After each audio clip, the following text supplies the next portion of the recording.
Ya, Ya, pemirsa, polusi udara masih dirasakan masyarakat di kawasan Jakarta dan sekitarnya. Akhirnya dilakukan modifikasi cuaca dengan hujan buatan. Namun apakah hujan buatan ini efektif? Kita akan langsung berdialog bersama Profesor Edwin Aldrian. Beliau adalah peneliti Pusat Riset Iklim dan Atmosfer BRIN. Selamat siang, Prof. Edwin. Terima kasih sudah bergabung bersama kami. Apakah efektif hujan buatan ini maksud Dah, kami, apakah efektif hujan buatan melalui posisi yang ini modifikasi lain. cuaca? Gimana? Dibalikin weta. Ya, jadi untuk masalah polusi itu memang yang paling paling yang paling apa yang paling efektif itu adalah hujan buatan karena itu adalah yang mengguyur udara atau atmosfer yang kita butuhkan dan dia akan melakukan wet deposition. Jadi sebenarnya itu bisa efektif. Tapi faktor-faktor yang ketersediaan awan ini adalah ya, harga yang harus dibayar. Karena kita tuh sekarang berada dalam musim kemarau dan awan-awan itu tidak banyak tersedia di wilayah Jakarta. Jadi itulah yang menjadi salah satu penghambat untuk kondisi melakukan proses modifikasi cuaca. baik, Pak Prof. Ini kan kalau kita lihat hujan buatan akhirnya bisa menjadi salah satu solusi begitu ya untuk polusi udara yang terjadi di ibu kota ini. Namun untuk resikonya sendiri, Pak, apakah ada dalam membuat hujan buatan tersebut? Ya, hujan buatan emang resikonya kecil sekali karena memakai garam dapur, garam yang tidak beriodium, dan itu ditaburkan di langit. Nah, garam dapur ini sebenarnya juga ada di langit Jakarta karena Jakarta itu berada di pinggir pantai. Jadi pada dasarnya wilayah-wilayah kayak kota besar di Indonesia itu sudah mengandung aerosol garam di awan-awannya. Jadi yang menjatuhkan awan-awan di hujan pada dasarnya sudah mengandung garam. Jadi ini hanya menambah sedikit saja. Jadi hanya menambah konsentrasinya sehingga menambah hujan secara lokal.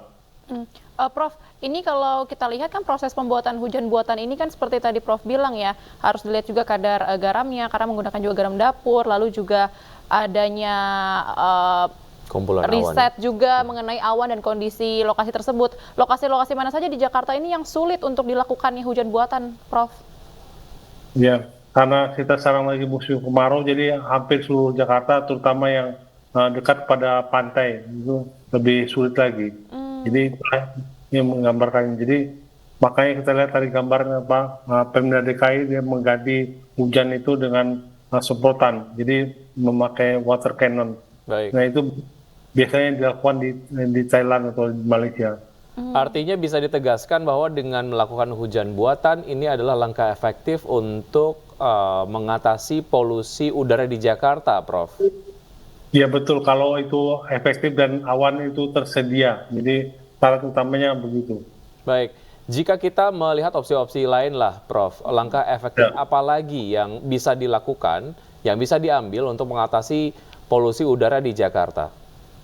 Ya kalau dalam situasi sekarang ini yang kemarau, tentu saja kita tidak bisa menghambur-hamburkan air. Jadi beberapa daerah itu sudah kesulitan air. Nah saya mengusulkan kita melakukan tidak seperti PU tadi membasahi jalan, tetapi kita melakukan semacam tirai air atau water curtain. Jadi yang contoh tirai air jadi kalau masyarakat sudah pernah misalnya ke Bandara Changi itu ada tirai air yang sangat bagus sekali yaitu di daerah nama Jewelnya Changi.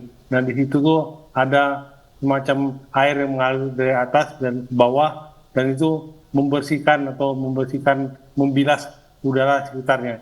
Nah itu teori-teori seperti itu bisa kita terapkan untuk Jakarta. Jadi kita bangun tirai air di seputaran Jalan Sudirman atau Tamrin dan itu cukup untuk membersihkan Jakarta. Jadi tirai ini saya harapkan bisa diterapkan untuk Jakarta, tapi diupayakan air yang dipakai itu mengalir kembali, jadi recycle. Jadi dia tersirkulasi untuk kemarin setelah membasahi udara itu dan dia difilter di bawahnya, nah itu dikirim lagi ke atas dan dikembalikan lagi ke bawah. Jadi semacam itu. Nah ini ada semacam teknologi yang saya sebut sebagai tirai air atau water curtain.